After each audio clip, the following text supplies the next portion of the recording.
Perang Rusia versus Ukraina masih terus berlangsung. Kini perang itu memasuki hari ke-25 dan semakin memanas. Lantas, apa saja yang terjadi di hari ke-25 ini? Dilansir dari tayangan Sky News di YouTube di hari ke-25, tepatnya pada tanggal 21 Maret 2022, puluhan penduduk Kherson mengusir para pasukan Rusia. Mereka kompak berteriak di tengah jalan tertuju pada kendaraan militer Rusia.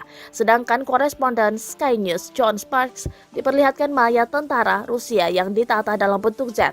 Mayat-mayat itu terbaring di atas tanah yang bersalju. Entah dengan tujuan apa, mayat itu dijajar dengan bentuk Z, lambang segala senjata Rusia.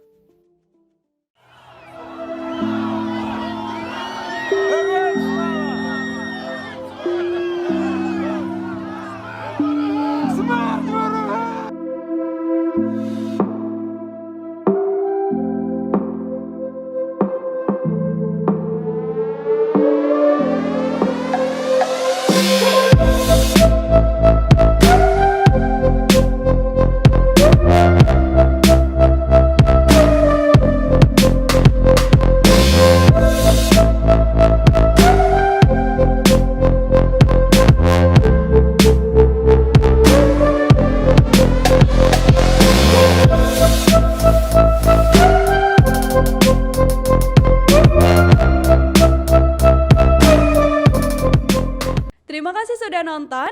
Jangan lupa like, subscribe, dan share ya.